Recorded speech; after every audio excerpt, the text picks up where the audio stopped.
presentarles al ponente, es el doctor Marc Campeny. Él es curador de la colección mineralógica del Museo de Ciencias Naturales de la ciudad de Barcelona y también es profesor, algunos de los alumnos aquí conocen, ¿no?, que nos ha estado apoyando. Es también profesor de la asignatura de mineralogía en la Universidad de Barcelona. Él procede, de hecho, con unos años más que los que yo estudié en el pasado, procede del mismo maestro, creo que muchos de ustedes lo conocen, es el doctor Joan Carles Melgarejo, y por tanto lo que está presentando aquí es un trabajo que hicieron todo el grupo, pues él como principal autor, pero también como todo el grupo del doctor Melgarejo, un poquito como es esta idea de la conservación de minerales y las colecciones de minerales. Por tanto, sin más preámbulo, otra vez les agradezco su presencia y les dejo con el doctor Marc Campeny. Bueno, muchas gracias. ¿Se oye bien todo? Sí, el micrófono va bien. Bueno, pues muchas gracias a todos los asistentes y a toda Teresa por invitarme a dar esta charla y que bueno, tiene un carácter divulgativo también para acercar un poco lo que es las colecciones de minerales y la mineralogía en sí. No sé si se ve bien, suficiente luz o un poquito... ¿No? ¿La ven bien? Sí, no hay problema. Las colecciones de minerales a un poco al público en general y descifrar algunos pequeños secretos o trucos que quizás no son tan conocidos por todos, ¿no? La charla se titula Los minerales de colección como recurso económico en comunidades en vías de desarrollo, porque una de las aplicaciones que vimos nosotros desde nuestro punto de vista que podían tener esas minerales de colección es que son un recurso económico también, como pueden ser otros tantos, y que además hay comunidades en el mundo, sobre todo en países como el África, ¿no?, o algunos países asiáticos incluso, o algunas comunidades de lo que sería el continente americano incluso, que pueden o que no conocen bien que ese recurso económico tiene pues una serie de valor económico, que no lo pueden de alguna manera explotar a pequeña escala para ellos economizarse un poco, ¿no? Y pensamos que sería bueno dar un poco esta formación y ahora verán cómo lo hicimos, ¿no? En primera instancia, para introducir un poco, hablaremos de qué es un mineral, ¿no? Mineral, supongo que muchos de ustedes lo sabrán, pero lo podríamos definir como una sustancia de origen natural que tiene una composición química y una estructura interna determinadas, concretas. En realidad los minerales son los componentes formadores de las rocas. Las rocas están formadas por minerales, hay rocas que están formadas por un solo mineral, llamamos monominerálicas, y rocas que estarían formadas por más de un mineral, serían poliminerálicas. Son como las piececitas del Lego, ¿no?, que forman nuestras rocas. Y luego la otra definición que quizás es un poco más obvia, pero que no lo es tanto cuando uno entra a verla, es ¿qué es una colección? Una colección de cualquier cosa es una agrupación, una organización de objetos de una determinada ente, de una determinada categoría, en este caso minerales, pero sobre todo la colección lo que tiene que tener es un fin, tiene que tener un objetivo. Puede ser un objetivo docente, puede ser un objetivo divulgativo, puede ser un objetivo de enseñar el patrimonio geológico de lo que tiene en un lugar, o hay veces que puede ser incluso simplemente el mero objetivo de la belleza, ¿no? Pero para que una cosa sea una colección y no sea una agrupación de objetos, debe tener ese fin particular. Los museos en general, y los minerales en particular, ¿no?, los museos son las asociaciones, las agrupaciones en general, que tienen esas colecciones, no solamente de minerales. Conocen seguramente, bueno, lo puse el primero porque es el museo del cual vengo yo, ¿no?, pero acá tienen el Universum, o el museo de geología del instituto, ¿no?, de aquí, de la UNAM, museos tan famosos como el Natural History Museum de Londres o el Smithsonian. Todos ellos tienen colecciones de ciencias naturales y los minerales son una parte, ¿no?, de esas colecciones. Los museos se divulgan esas colecciones, se dan a conocer, se hace también investigación con ellas, ¿de acuerdo?, y se intenta mostrar el patrimonio, la geodiversidad, ¿no?, de un lugar o al final de todo el planeta. Y ese es el fin, ¿no?, de esas colecciones. Pero si yo les pongo estos personajes de acá, los conocen a todos, ¿no? Este de acá quizás es el más famoso, ¿no? Bill Clinton, lo conocen, ¿no? ¿Sí? Charles Darwin. Este de acá, ¿saben quién es? Edison. Tiene la bombilla, es Thomas Edison, ¿sí? Dalí, ¿no?, famoso pintor, pintor y artista en general, ¿no? Y este de acá, quizás es menos conocido, es un filósofo alemán, se llamaba Goethe. Todos ellos tienen una particularidad y una cosa en común. piensan que pueden tener en común Bill Clinton, Charles Darwin y Goethe, por ejemplo. Es una combinación un poco extraña, pero pues todos ellos son coleccionistas de minerales, ¿de acuerdo? Entonces, tenemos por tanto una vertiente pública de los museos, ¿no? Pero los entes privados, hay un público que son coleccionistas simplemente por afición, ¿no? Por tener un hobby. Es decir, todos ellos tenían colecciones con diferentes motivos. Dicen que Bill Clinton sale a buscar minerales y solo colecciona lo que le encuentra. Pero hay otra gente, como por ejemplo Dalí, que era un loco de las gemas. De hecho, poca gente lo sabe, pero Dalí diseñaba gemas y diseñaba joyas y coleccionaba esas gemas, ¿de acuerdo? Entonces, hay diferentes tipos de colecciones, de coleccionistas. Alguien no actualizó anterior. Puede explotar la computadora, esperemos. ¿Sí? Entonces, desde diferentes puntos de vista hay un público que se ha interesado siempre por los minerales, por la mineralogía. ¿Y dónde hay minerales? En este caso minerales hay en todos los lados porque los minerales forman parte de las rocas. Eso no lo olvidemos nunca. Muchas veces alguien habla que minerales solo no aquí, calcita no hay en determinados países, o en México no hay mucho cuarzo. Bueno, pues, mentira, hay en algunas localidades, pero hay en todas las rocas que tengan cuarzo. Entonces aquí estamos hablando simplemente de los minerales de colección. ¿Cuáles son en general los minerales de colección? Pues son esos que son generalmente excepcionales, muestras que por su cristalización, por su belleza, ¿no? Tienen de alguna manera un interés particular en guardarlas, en conservarlas, en divulgarlas, ¿no? Pero sobre todo esa diferencia. Una cosa es un mineral, que mineral, todas las rocas tienen minerales, obviamente. Están esos basaltos de color negro que no le ven casi nada aquí debajo de la UNAM, están formados de minerales, ¿no? Y poca gente los coleccionaría, porque bueno, es una roca negra muy bonita, ¿no? Tiene mucha información, ¿no? Pero cuando hablamos de en general del mundo, siempre hay unos minerales de colección que nos llaman la atención de algunos países. Por ejemplo, si usted piensa en México, ¿no?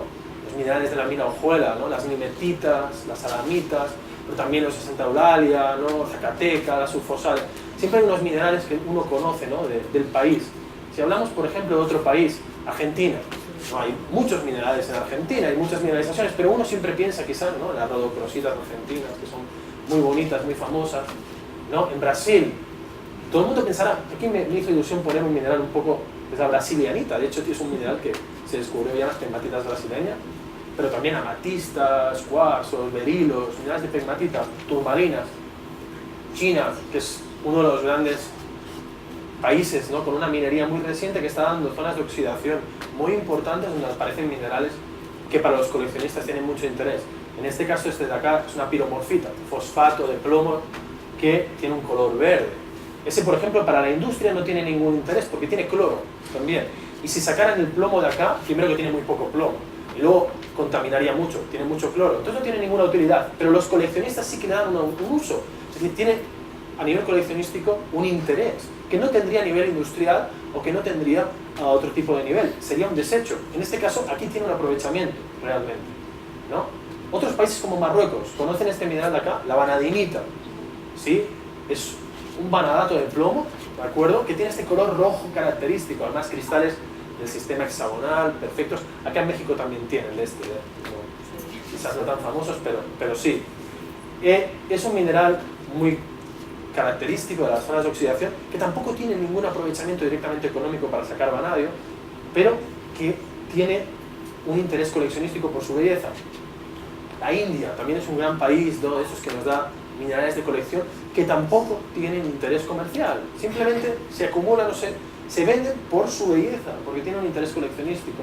Acá tenemos un mineral muy característico de la India, que es la cabancita, un mineral que también tiene vanadio en este caso, por ese color azul. Y, bueno, otro mineral característico a nivel mundial, conocen la crocoíta, cromato de plomo, tampoco tiene ningún uso en particular. Le podrían sacar cromo, le podrían sacar plomo, pero no iban a hacerse ricos sacando plomo y cromo de la crocoíta, no es la mena de cromo y de plomo. De hecho está en zonas de oxidación, pero hay minas exclusivamente para comercializarla, para economizarla como mineral de colección. Son tanto minerales muy bonitos, muy espectaculares, pero que no tienen un uso industrial más allá de la propia belleza que tienen y de su uso coleccionístico. Bueno, no quería irme sin también poner un poco de mi tierra, ¿no? Conocen las piritas de Navajo, famosas a nivel mundial. De hecho, la gente que está explotando estas piritas cúbicas solamente las explota para mineral de colección, no las usa para nada y más. A nadie se le ocurriría sacar hierro de esta pirita porque se iban a hacer pobres, hay muy poca pirita en comparación a la que pudieran tener en un yacimiento metálico, en un UMS. Entonces las explotan simplemente para mineral de colección. Fíjense que aquí hay unos cuantos ejemplos de minerales que tienen todos un valor económico, un mercado, ninguno de ellos es útil para la industria, ninguno de ellos se puede economizar para sacar metales, pero sin embargo todos los conocemos, todos los hemos visto en los mercados, ¿no? Incluso en algunos tinguis, ¿no? Esos que tienen por acá, o en algunas tiendas, porque tienen un valor económico, ¿no? Sabemos, de todas maneras, que de esos minerales sí se puede sacar, ¿no? Elementos. Hay otros, he puesto unos ejemplos de minerales que no tendrían un aprovechamiento, pero otros sí. Conocen, por ejemplo, la calcopirita, ¿no? Que es un mineral que también puede ser bueno para como mineral de colección si está bien cristalizado, en el cual es la principal mena de cobre, ¿no conocen? Por ejemplo, la fluorita también es un mineral que coleccionísticamente tiene formas diversas, no es un mineral del sistema cúbico, pero puede ser cúbico, octaédrico, y tiene formas y colores especialmente muy diferentes, pero es un mineral industrial del cual se puede sacar el flúor, que muchos de ustedes sabrán que es un elemento que se utiliza para bajar el punto de fusión de los metales en las fundiciones.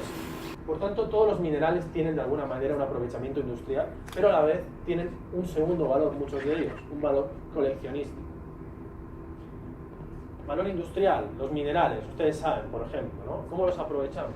Todos tienen celular acá en el bolsillo, ¿no? Pues todos llevan minerales, todos llevan cobre, todos llevan aluminio, todos llevan hierro, níquel, estaño, plata, oro y otros elementos como el coltán, conocen, que se extraen básicamente todos ellos de minerales.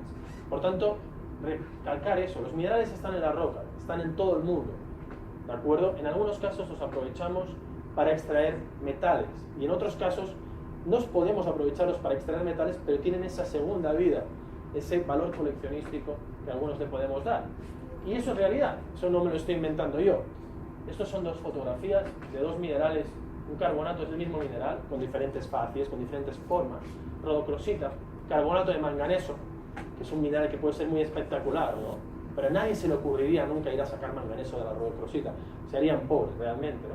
Pero realmente vean el precio. Una muestra de manganeso, 400 euros, que sería como $400 aproximadamente. O sea, tiene un valor coleccionístico.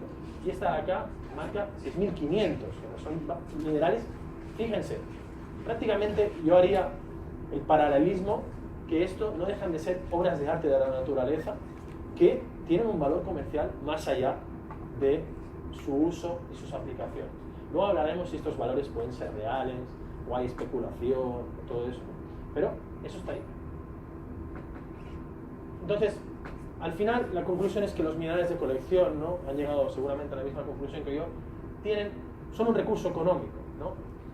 Y debido a su amplia distribución y el hecho que a menudo aparezcan en zonas rurales, en comunidades alejadas, ¿no?, de las grandes ciudades, pensamos en nuestro grupo, oye, pues esto bien llevado, ¿no?, bien hecho, si la gente que está cerca de las minas, que no que venga el extranjero, ¿no?, a extraer los minerales, a venderlos él, no, el que esté en la mina, sepa qué vale más o qué vale menos y pueda hablar de tú a tú, ¿no?, con esa persona que le viene a comprar los minerales, eso puede servir de alguna manera para economizar esas comunidades que seguramente sin esos minerales de colección quizás no tendrían otro recurso económico, ¿no? Puede parecer un poco una idea muy bucólica, ¿no?, muy utópica, pero eso funciona en algunos lugares.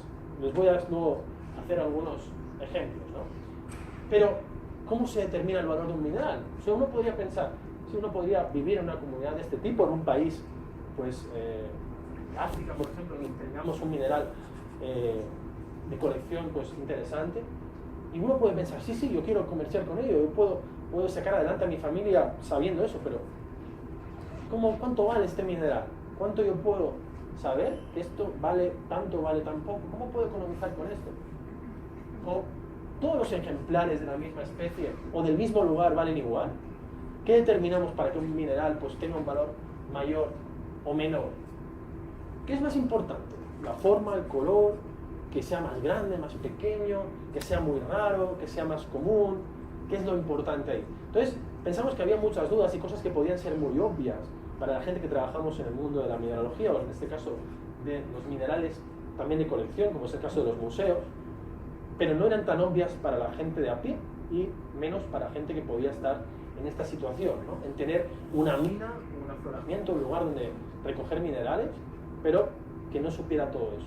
Por eso en el año 2010, el profesor Melgarejo, yo colaborando con él y gente de algunos museos que estaban en la zona de Barcelona, decidimos hacer como un manual, ¿no? Un manual para esta gente, ¿no? Para determinar qué valores o qué elementos, qué aspectos determinaban de alguna manera la cotización de un mineral y que esto fuera útil para este tipo de gente, ¿no? Lo titulamos un poco, un título parecido al de la práctica de hoy, ¿no? Los minerales de colección como recurso, en este caso en países de vías de desarrollo, y lo publicamos precisamente en el Boletín de la Sociedad Geológica Mexicana, que fue una de las publicaciones interesadas, ¿no? En ese caso, para que se publicara. Pero les puedo decir que yo tengo diferentes publicaciones, pero este artículo, que además está en castellano, simplemente podría leerlo poca gente, bueno, no tan poca, el español es un idioma muy conocido a nivel mundial, pero ¿sabes? Es el de mis artículos es el más descargado de todos, y gente de todo el mundo, de Tanzania, de Kenia, de la India, de muchos países, de Centroamérica también. Nos ha sorprendido mucho, ¿no? Y por eso también la doctora Pi lo proponía, ¿no? A lo mejor hablar de esto, ¿no? ¿Y qué decimos en el artículo? Se lo pueden ustedes descargar, conocen bien la revista, no hace falta que la presente. ¿Qué hablábamos de ello, no? Primero de todo, hace falta determinar, hemos visto los museos, hemos visto al señor Bill Clinton, ¿no? Pero ¿creen ustedes que, no sé, eso, Bill Clinton va a tener una colección parecida al museo de la UNAM, por ejemplo? Seguramente no. Hay diferentes tipos de colecciones porque hay diferentes objetivos a la hora de darle nuestro fin particular a esa colección. El primero es que hay colecciones estéticas. Simplemente tenemos muestras porque nos parecen bonitas, ¿de acuerdo? Es un fin un poco plano, ¿no? Pero desgraciadamente quizás es el 90% de las colecciones de minerales a nivel mundial. Luego hay colecciones de sistemática. Estas colecciones tienen un interés científico. Aproximadamente hay unas 5.200 especies de minerales que se conocen, y la idea de estas colecciones es tener una representación más o menos útil, ¿no? Y más o menos real de todas estas especies. Y esto serían colecciones pues, de tipo científico, incluso docente, ¿no? O que se pudieran utilizar para estos fines, ¿no? Es una típica colección de una universidad, por ejemplo, un centro de investigación. Luego hay colecciones geográficas, que eso yo también diría con matices que todas las colecciones son un poco geográficas. Es más normal que acá en México, la gente de México tenga más minerales de México que los que están, pues a lo mejor en Australia, ¿no? Que tendrán más minerales australianos porque están más cercanos, ¿no? Pero hay gente que se dedica, esto es muy típico, por ejemplo, de donde yo vengo, que solo coleccionan minerales no solo de España, pero sí de la península ibérica, incluyen Portugal, porque a nivel geológico, ¿no? Tiene un cierto sentido, ¿no? Entonces hay colecciones geográficas, gente que colecciona minerales solo de un lugar. No hay colecciones por especie, hay algún loco que diga, a mí me encantan los cuarzos porque me gustan simplemente, ¿no? Y lleno la casa de cuarzos y la mujer lo echa a él y a los cuarzos, ¿no? O sea, eso puede pasar, ¿no? Entonces, sí que se usa también en algunos museos para hacer exposiciones monográficas, ¿no? Pues vamos a hablar de la aplicación que tiene un mineral, ¿no? Por ejemplo, o de un grupo de minerales, ¿no? Que sería el otro caso, de la afinidad química. Una colección de sulfosales, porque vamos a hablar, por ejemplo, de las aplicaciones que tengan, o de las zeolitas, ¿no? Que son minerales que también tienen aplicaciones industriales, ¿no?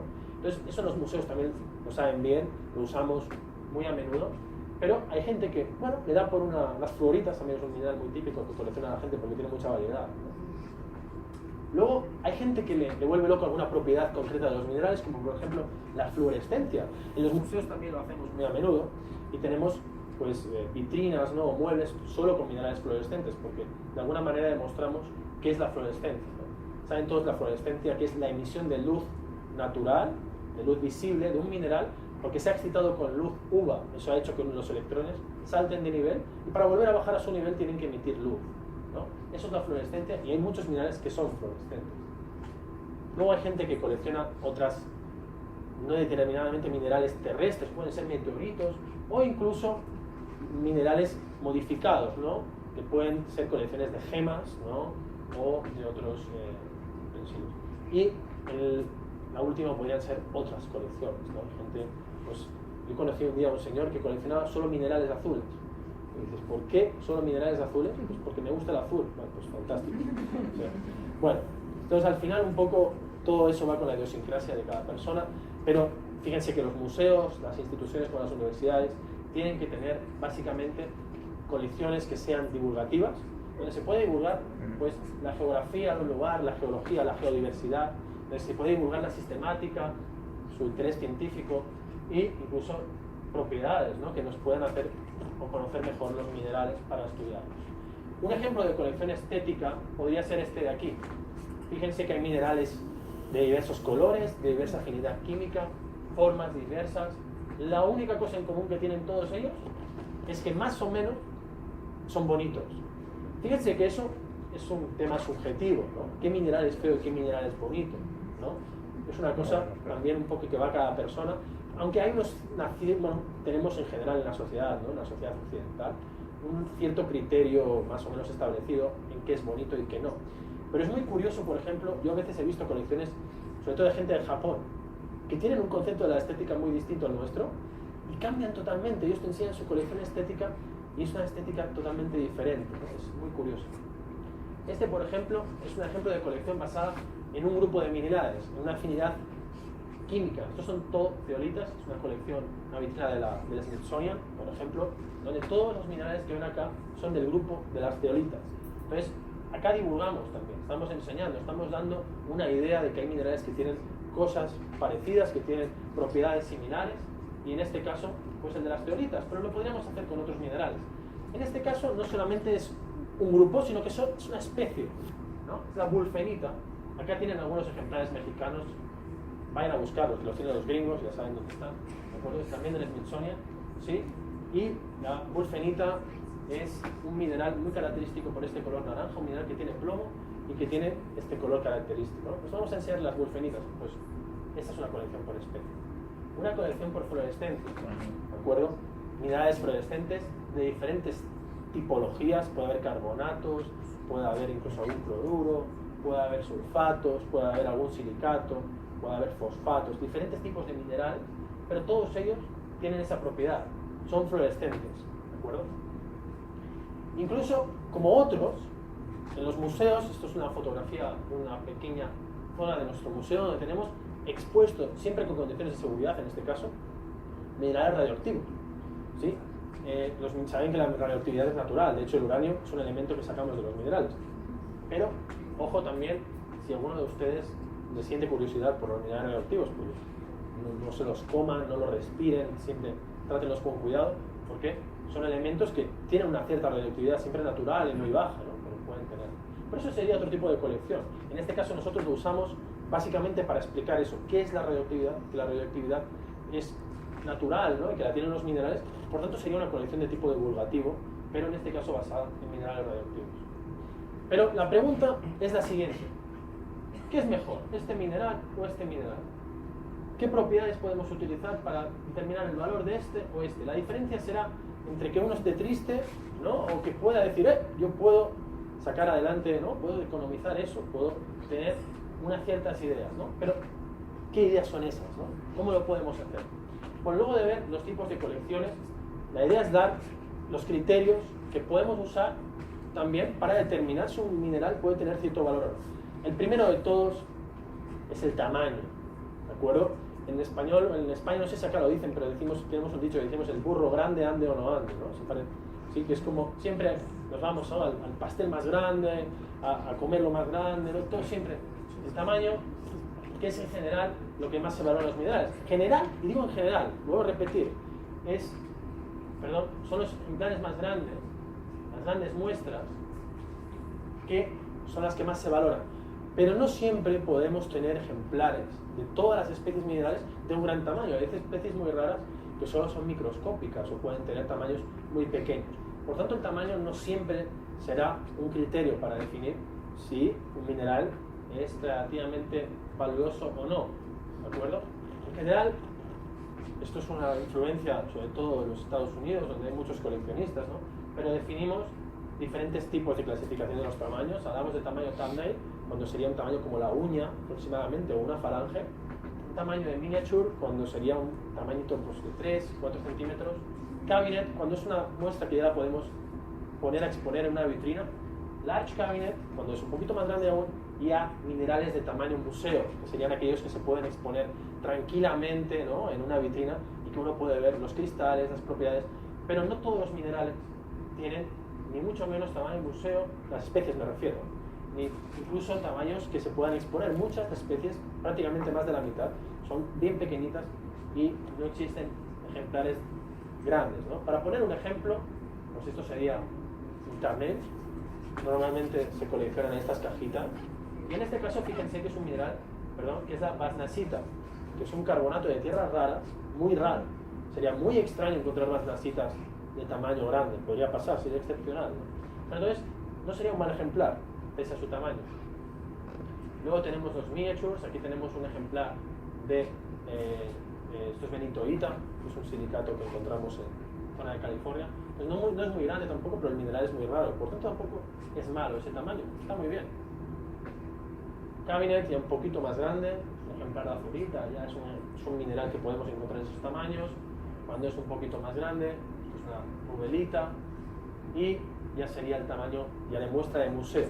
No quiere decir que en el museo todas las muestras sean de este tamaño, ojalá fueran así, ¿no? Pero en general, si podemos escoger, ¿no?, pues intentamos que las muestras sean visibles. Pero luego hay otro tipo de colección que está muy de moda para gente que no tiene espacio, por ejemplo, o para poder coleccionar especies que en general se encuentran en tamaños microscópicos y que para verlos necesitamos el uso de una lupa binocular.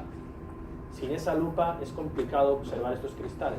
Y luego se ha desarrollado un mercado muy importante de eso, y es lo que llaman, no sé si lo habrán oído, micromounts, o micromontajes. Son minerales muy pequeños que tienen que caber en cajas generalmente de 2x2 o 3x3 y generalmente especies raras.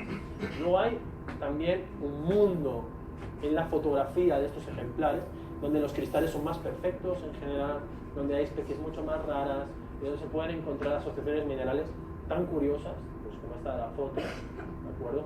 Entonces, son fotografías de un colega que colabora nosotros con el museo de allá de Barcelona, José Antonio Soldevilla, y ven aquí un cristal de eritrina pues, con unas bolitas de olivenita. Esto sería imposible, ¿no?, encontrarlo en tamaño grande, pero ahí en esos micromontajes lo tenemos, ¿de acuerdo? Y eso también, de alguna manera, no deja de ser, o puede tener un cierto valor, ¿no?, estético, por supuesto, ¿no?, lo ven ustedes. Luego, otra cosa que nos llama la atención a todos, ¿no?, el color. En el museo fue muy curioso, di una vez una charla, un taller de minerales para un grupo de invidentes, para gente que no veía. Entonces, nosotros buscamos siempre formas que pudieran tocar, ¿no? Fue una experiencia realmente increíble, pero algunos de ellos no eran invidentes de nacimiento, se habían quedado ciegos más tarde. ¿Y saben que me preguntaban todos? ¿Qué color tenía eso? Era muy curioso, se imaginaban el color, porque darle color a las cosas, pues siempre no tiene una cierta, le da un plus, ¿no? Entonces los minerales pasa igual. Las coloraciones más o menos apagadas van a ser siempre menos buscadas que las coloraciones más o menos vivas. Tienen aquí el mismo mineral, una vanadinita de la misma localidad, de Mibladen, de Marruecos. ¿Cuál creen ustedes, si fueran habitantes de Mibladen y fueran al campo, que encontraran, cuál creen ustedes que podría tener un valor más alto? ¿La de arriba o la de abajo? Lo ven, ¿no? Color mucho más intenso, pieza un poco parecida, un tamaño similar, por tanto, el color prima, ¿no? Otras especies, por ejemplo, pueden tener colores muy diferentes. Esos son diferentes, son el mismo mineral, la fluorita, fluoruro de calcio, pero todos ellos tienen inclusiones, impurezas, y eso le da diferentes coloraciones. Estas de acá son verdes, muy típicas de unas minas de Inglaterra.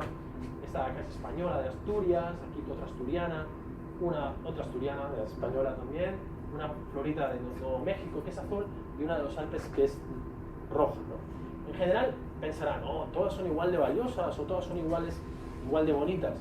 Tienen toda la razón, ¿no? Pero cuando hay un mineral que puede tener diferentes coloraciones, lo que prima es qué color es más raro, cuáles son los más habituales.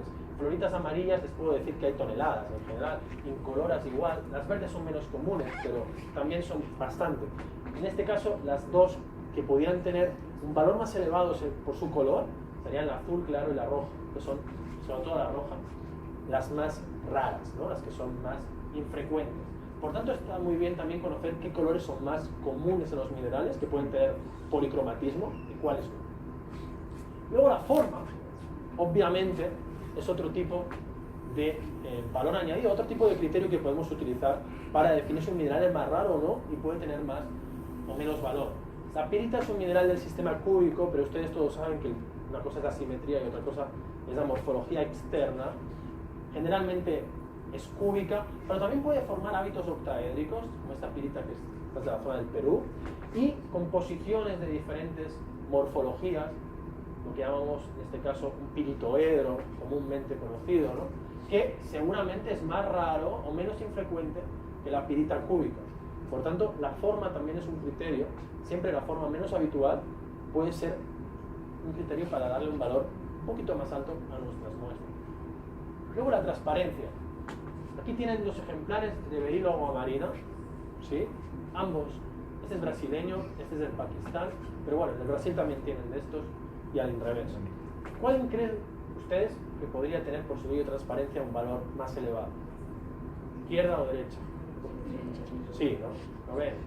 Mucho más transparente, además un color un poco más intenso, seguramente irradiado, es muy probable que le hayan hecho algún tratamiento físico para subir el color, pero la transparencia, el brillo, ¿no? Es mucho más intenso. Por tanto, un coleccionista, somos un poco como las urracas, ¿saben ese pájaro que va a lo brillante, ¿no? A lo que brilla, a lo que tiene color? Pues siempre le daría más valor, ¿no? A un ejemplar de este tipo.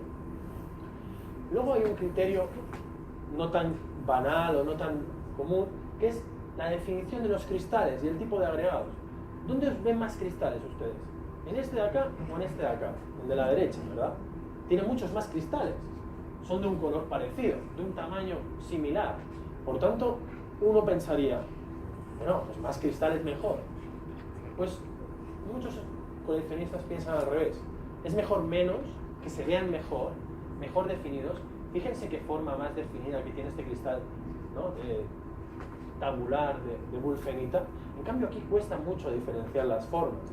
Está mucho mejor proporcionada esta pieza. Es un criterio totalmente estético, pero eso es lo que usan muchos coleccionistas a la hora de darle valor a las piezas o de determinar qué pieza es mejor o peor. En este caso, la mayoría de coleccionistas, o incluso yo para el museo, preferiría esta pieza porque sé mucho mejor los cristales de wulfenita. Hay otros criterios, otras propiedades que pueden tener los minerales que le pueden dar un valor añadido. Por ejemplo, la zonación, ¿no? Muchos de los alumnos que hemos visto estos días han visto las plagioclasas, ¿verdad? ¿La vieron? ¿Sí? Les dije que había otros minerales que tenían zonaciones concéntricas, como podía ser el caso de la turmalina, de la albaíta. Entonces estas turmalinas, que en inglés, ¿saben cómo les llaman a estas de acá? Les llaman watermelon, porque son como sandías, son verdes por fuera, ¿no? Y rojas por dentro. Pues el hecho de tener una albaíta de este tipo, pues es mucho más cotizado. Entonces hay propiedades como estas que les pueden dar un valor extra. Luego la rareza de la especie también es un criterio, un valor añadido. Si ahora les digo lo del color y del brillo, todos, y les digo que estas, las que brillan más y las que tienen más color, son más cotizadas, ¿a cuáles serían ustedes directamente a buscar, ¿no? Todos a la izquierda, ¿no? Y les digo que no tiene ni la mitad de valor seguramente que este cristal de acá. ¿Por qué?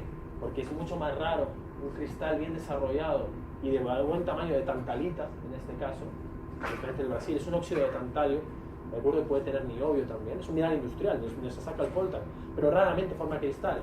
Esto es una rareza, es un, bueno, no es de este tamaño, si fuera de este tamaño no, pero aunque sea de este tamaño como o menos, sería mucho más raro que una muestra de lignarita con brocantita, que son sulfatos de cobre. Estos son de la mina de Chile, donde explotan la calcopirita. Esto no lo usarían para nada, simplemente lo tienen los coleccionistas, pero de esto hay toneladas prácticamente, mientras que cristales de estos son mucho más raros. Por tanto, la cotización siempre de las especies rara, aunque sean más feas. Yo a veces traigo algún mineral o alguna foto, ¿no? Y mi mamá me dice, qué feo es ese mineral, y bueno, pues ese es el bueno, ¿no? Ese es el que es cotizado, ¿no? En este caso sería el caso de la tantalita. Luego está la localidad. Por ejemplo, ¿vale igual el mismo mineral, la misma especie, o tiene la misma cotización, siendo igual o muy parecida, proceda de donde proceda? Acá yo me los quise ganar, ¿no? Y les puse un ejemplar mexicano, una amatista de Guerrero, ¿no? Contra una amatista brasileña. ¿cuáles creen que son más cotizadas generalmente? Mexicanas, porque son mejores. Pero también porque son más raras, porque están más desarrolladas también. Pero en general, una amatista de Guerrero, en cualquier mercado, será mucho más cotizada que una amatista brasileña, de las cuales los brasileños comercializan toneladas y toneladas y toneladas al año.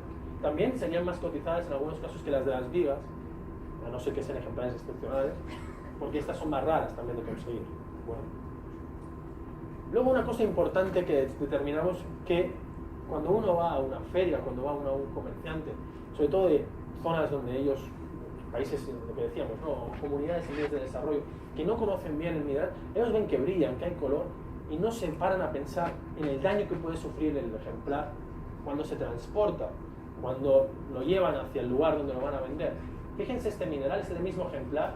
Sí, fuimos un poco malos con la fluorita, lo que hicimos fue fotografiarla antes del accidente, ¿no? Bien las arestas del cristal cúbico, y luego después nos dedicamos a partirle, ¿no? las arestas con un martillito. ¿Cuál de estos ejemplares creen que tiene más valor? Siempre el que no tiene daño, ¿de acuerdo? Por tanto, los toques, los daños, los golpes en general, el hecho de que tengan una cara cristalina mal definida porque nosotros lo tratamos mal, eso también le resta un valor bastante importante a las piezas. Entonces, a veces cuando uno va a mirar un mineral, digo, no, claro, es porque tiene golpes. Oye, ¿qué? Pero se ve. Bueno, ya, pero eso es muy importante, ¿no? Y hacía falta recalcarlo mucho a esta gente que se dedicaba al comercio en pequeña escala, porque no tienen tanto cuidado. Ellos lo ponen en la bolsa, llevan 30 kilos de rocas, todas se van dando golpes con todas, y cuando llegan al destino, pues están todas lastimadas, y lo que les iba a ser una buena venta, al final, pues no lo pueden conseguir. Por eso es importante, a la hora de cuando uno vaya a hacer extracción de minerales en zonas, pues generalmente, les digo, controladas. Siempre que lo haga uno como afición tiene que pedir permiso si va a una explotación. Nunca se metan en una propiedad privada sin haber hablado con la persona indicada, o con el trabajador, o con el jefe. Es importante hacerlo siempre con las medidas necesarias, guantes, casco, manga larga, no hace falta decirlo eso, pero es importante. Fíjense, esto es la explotación de piritas que yo les decía en España, y lo más importante, cada pirita que se recogía se envolvía bien con una solución del siglo XXI, uno de los adelantos más importantes que ha habido este siglo, que es el papel de periódico. O sea, algo muy sencillo, ¿de acuerdo? O sea, no hace falta tampoco inventar nada increíblemente raro, pero al menos las piezas iban protegidas. Otro ejemplo de extracción de minerales de colección, por ejemplo, es estas minas en la zona de Tasmania, Dundas. Los que sean coleccionistas conocerán las crocoitas, y ellos de alguna manera explotan estos niveles de acá. Yo tuve la suerte de visitarlo cuando habían abierto una pequeña geoda donde se veían estos cristales, y luego las muestras las iban sacando una a una. Fíjense, tenían cajas en la misma mina preparadas con pequeños envoltorios para que no se lastimara ningún cristal. O sea, es muy importante ese procedimiento, porque si todas esas crocoitas que son tan delicadas y eran lastimadas, no se podría hacer nada. Luego, otro proceso importante es la limpieza. Es muy importante que los minerales estén limpios. Muchos comerciantes lo que hacen en general es comprar minerales sucios, limpiarlos y venderlos al triple o 10 veces más de los que les han comprado a la gente que los ha recogido en la región. Entonces es muy importante siempre que los minerales estén limpios. Normalmente se puede utilizar pues, cubetas de ultrasonidos. Si no hay cristales delicados, pues incluso agua a presión, ¿no? Para limpiar rocas que luego se puedan pulir, por ejemplo.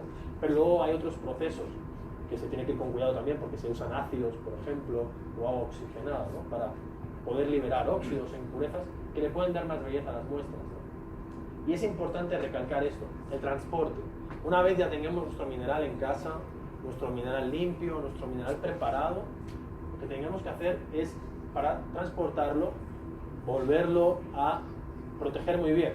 Otra vez con ese invento tan complejo y de una complejidad tan grande como el papel de periódico, pues vuelve a ser muy útil, ¿de acuerdo? Pero hay maneras de envolverlo.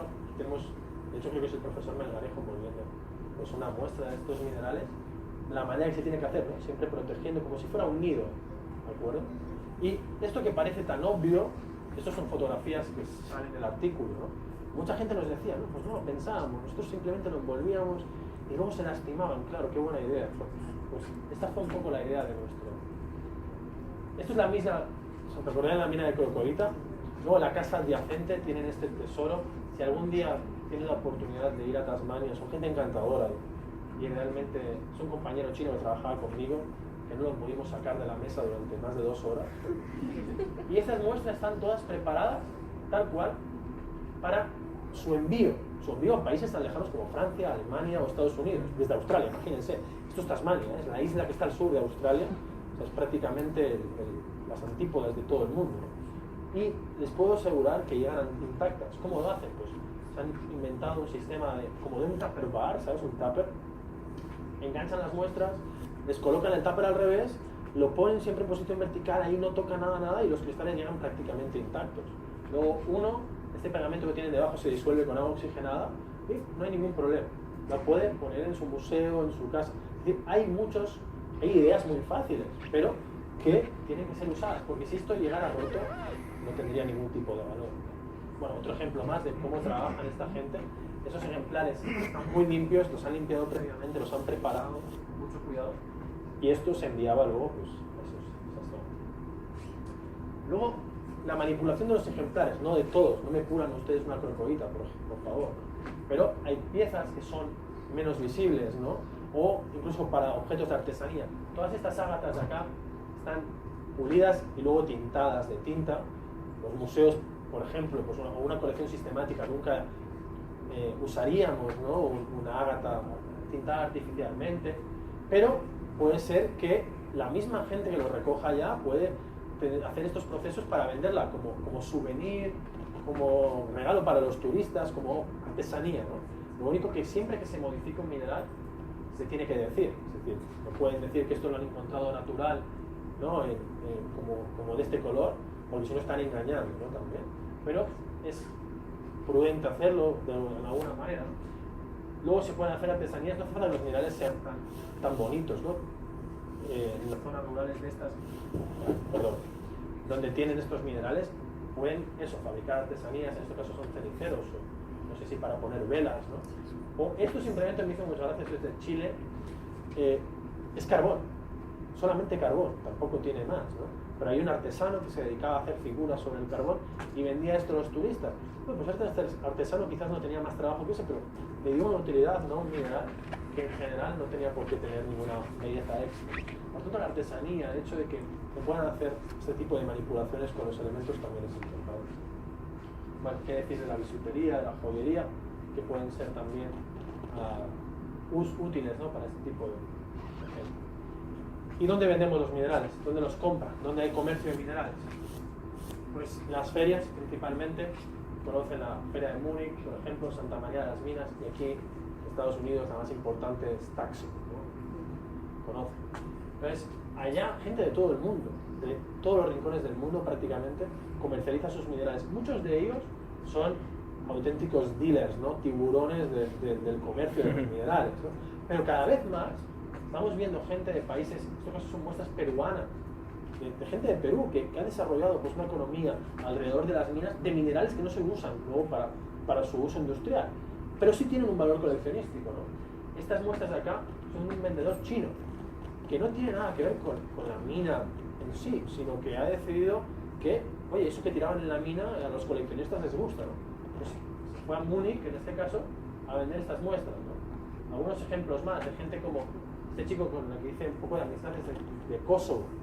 Sí, hay unas minas en Kosovo, las minas de Trepča, donde sí se explotan sulfuros para su uso industrial, pero que luego hay otras especies que no tienen ningún aprovechamiento económico, ¿no? Y las usan como mineral de colección y de hecho, pues, fíjense qué material, ¿no? O el caso de la República Democrática del Congo, donde las minas de cobre, donde se explotan minerales de cobre, cobalto, ¿no? También tienen zonas de oxidación, como malaquita, especialmente, y otros minerales que pueden ser comercialmente, tienen que tener un cierto uso.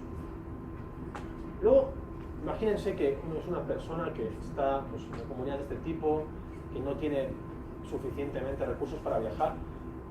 Ustedes están cerca de todo el mundo está cerca de todo el mundo con internet ahora, ¿no? Yo, por ejemplo, conocí una persona que vivía en Bolivia, en una zona muy rural, cerca de unas minas, y podía tirar adelante con su familia y a través del coleccionismo de minerales por internet, por páginas como eBay o E-Rocks, que es un lugar de subastas de minerales muy conocido, ¿no? Y que puede dar acceso a personas que no tienen, pueden tener problemas de movilidad o dificultades para poder poner en venta sus minerales. Obviamente aquí también hay dealers, hay gente más profesional, ¿no? Pero puede ser una opción. Y por último, ¿dónde se puede buscar información? Pues de coleccionismo especialmente, ¿no? Foros en internet, páginas de internet, este es uno de los más conocidos, y luego revistas que no necesariamente son de mineralogía. Por favor, no confundan lo que es la mineralogía con el coleccionismo de minerales también. Hay muchas cosas que son, ¿no?, secantes de alguna manera, pero acá lo que se están dedicando básicamente, pues revistas americanas, en Estados Unidos, alguna alemana, estas son españolas, francesas, ¿no? Hablan de las últimas, pues, hallazgos de minerales de colección importantes, este tipo de cosas. Entonces, uno puede estar al día de lo que llama la atención o no en estos países. Pero la respuesta es, ¿esto funciona? O sea, hay comunidades, zonas donde se ha desarrollado una actividad económica centrada en el mineral de colección, en lugares donde sería prácticamente difícil desarrollar otra actividad. Bueno, pues un ejemplo a nivel mundial conocido es este de acá. Mibladen, Marruecos. Se ha desarrollado una minería totalmente artesanal, diría que en algunos casos un poco peligrosa incluso, demasiado artesanal, pero ciertamente la gente de Mibladen vive básicamente de la gente, de los comerciantes, de las otras personas que van a buscar la vanadinita para transportarla fuera de Marruecos, ¿no? Pero cada vez más los mismos comerciantes de Mibladen se van a las ferias ellos directamente a economizar con las vanadinitas. Por tanto, al final es la manera de que los recursos queden también en las comunidades. Y ellos lo tienen, fíjense que han montado unas habitacionitas, este es el comerciante, pero los que lo están atendiendo son gente de allí, que si no tuvieran esas vanadinitas, si no tuvieran ese recurso, pues a saber de qué vivirían, ¿no? Una zona desértica donde no se puede cultivar prácticamente nada y es difícil tener otro tipo de actividad. Por tanto, funciona. Deben tener sus más y sus menos, y de hecho los conozco más bien, ¿no? Pero más o menos tienen cierta utilidad. Y otra zona conocida es la India, ¿sí? Zonas donde las canteras de basalto dan lugar a vacuolas de minerales muy conocidos.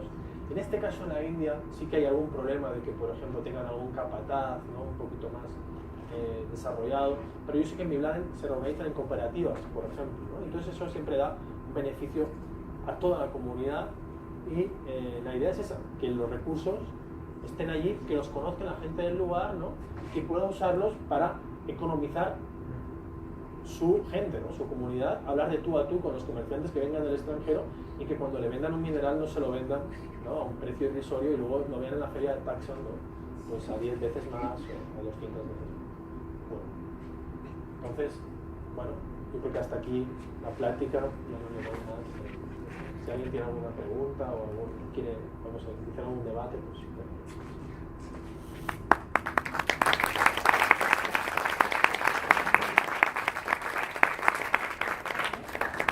¿Preguntas, cuestiones?